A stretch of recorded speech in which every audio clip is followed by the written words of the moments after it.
नमस्कार बंधुरा सायनदीपा किचेने सबाइके स्वागत। आज के आमी तैरी करे देखाबो खूब कम उपकरणे एवं खूब सहज पद्धतिते एवं खूब टेस्टी एकटी रेसिपि आमेर केक अथवा मैंगो केक। आसुन ताहले शुरू करा जाक। एखाने आमी एकटा मिक्सार जार निये नियेछि, तार मध्ये दिये दिच्छि 2 काप सुजी। एरपर सुजिटा आमी मसृण भावे गुঁড়ো करे नेब।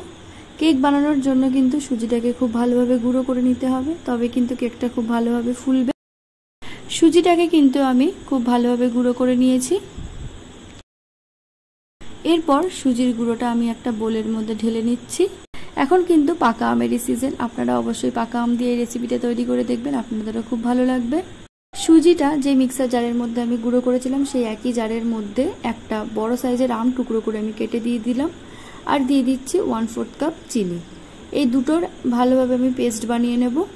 পাকা আম আর চিনির পেস্টটা কিন্তু আমার ভালোভাবে তৈরি হয়ে গেছে। দেখুন খুব মসৃণ ভাবে কিন্তু আমি পেস্টটা তৈরি করে নিয়েছি। এরপর এর মধ্যে আমি দিয়ে দিচ্ছি 1/2 কাপ সাদা তেল।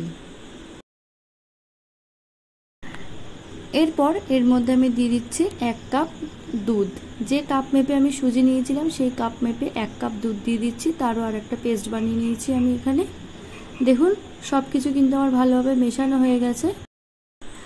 আম, দুধ, চিনি আর তেলের যে পেস্টটা বানিয়েছিলাম সেটা সুজির গুঁড়োর মধ্যে দিয়ে হালকাভাবে খুব সুন্দরভাবে মিশিয়ে নিতে হবে।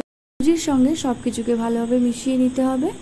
এরপর আমি এর মধ্যে দিয়ে দিচ্ছি সামান্য পরিমাণ লবণ। লবণটাকে দিয়ে আবারও ভালোভাবে একটু নাড়াচাড়া করে মিশিয়ে নিতে হবে। এরপর আমি 5 মিনিট ঢাকা দিয়ে রাখবো। অন্যদিকে আমি একটা কড়াইয়ের মধ্যে খানিকটা লবণ দিয়ে দিয়েছি। লবণটা চারদিকে আমি ছড়িয়ে দিচ্ছি কড়াইয়ের। তারপর মাঝখানে একটা স্ট্যান্ড রেখে 4 থেকে 5 মিনিট কড়াইটাকে ঢেকে হাই ফ্লেমে গরম হতে দেব। অন্যদিকে 5 মিনিট হয়ে গেছে আর সুজিটা কিন্তু ভালোভাবে ফুলে গেছে। এরপর এর মধ্যে আমি দিয়ে দিচ্ছি 1/2 চামচ বেকিং সোডা। বেকিং সোডাটা দিয়ে আবারও ভালোভাবে নাড়াচাড়া করতে হবে। বেকিং সোডাটা দিলে তবেই কিন্তু কেকটা খুব ভালোভাবে স্পঞ্জি হবে আর ফুলবেও। এরপর আমি একটা কেক টিন নিয়ে নিয়েছি, তার মধ্যে আমি দিয়ে দিচ্ছি সামান্য সাদা তেল। তেলটা দিয়ে ভালোভাবে কেক টিনের গায়ে লাগিয়ে নিতে হবে। কেক টিনের গায়ে তেলটা ব্রাশ করে নিলে কেকটা কিন্তু কেক টিনের গায়ে লেগে যাবে না। এরপর আমি এর মধ্যে একটা বাটার পেপার দিয়ে দিচ্ছি। বাটার পেপারটাকে ঠিকভাবে আমি লাগিয়ে নিচ্ছি কেক টিনের মাঝখানটাতে। এরপরে এই কেকের ব্যাটারটা কেক টিনের মধ্যে আমি ঢেলে নেব। ব্যাটারটা আমার ঢালা হয়ে গেছে সম্পূর্ণ। এরপর আমি উপর দিয়ে একটু সমান করে নিচ্ছি। তারপর একটু কেক টিনটাকে ট্যাপ করে নেব যাতে ভিতরে কোনো বাবলস থাকলে সেটা ঠিক হয়ে যাবে। অন্যদিকে কড়াইটা কিন্তু আমার গরম হয়ে গেছে। এরপর কেক টিনটা আমি মাঝখানটাতে বসিয়ে নেব। এবারে উপর থেকে আমি কিছু ড্রাই ফ্রুটস দিয়ে দিচ্ছি। আপনারা আপনাদের পছন্দ অনুযায়ী যে কোনো ড্রাই ফ্রুটস ব্যবহার করতে পারেন। আমি এখানে কাজু আর আমন্ড কুচি ব্যবহার করছি।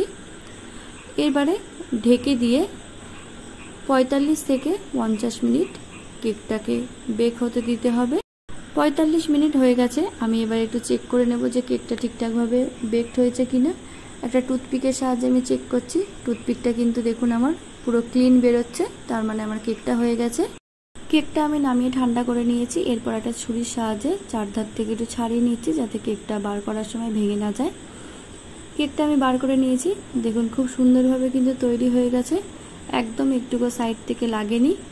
এরপর আমি বাটার পেপারটা তুলে দিচ্ছি। খুব সহজেই এবং কম সময়ের মধ্যে কিন্তু আমি এই রেসিপিটা আপনাদের দেখালাম।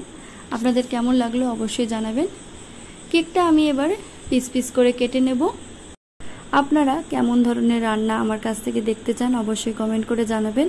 আমি চেষ্টা করব সেই রকম রান্না তৈরি করে আপনাদেরকে দেখানোর জন্য। এই কেকটা খেতে কিন্তু খুব সুস্বাদু হয়। আর দেখুন কতটা ফুলে গেছে কেকটা, আর কিন্তু খুব নরমও হয়েছে, দেখে বুঝতেই পাচ্ছেন আশা করছি। রেসিপিটা আপনাদের কেমন লাগলো অবশ্যই কমেন্ট করে জানাবেন। ভিডিওটা ভালো লাগলে কিন্তু চ্যানেলটা সাবস্ক্রাইব করার অনুরোধ রইল। খুব তাড়াতাড়ি আপনাদের সঙ্গে দেখা হবে আবার কোনো নতুন ভিডিওর সঙ্গে। ভালো থাকবেন, সুস্থ থাকবেন।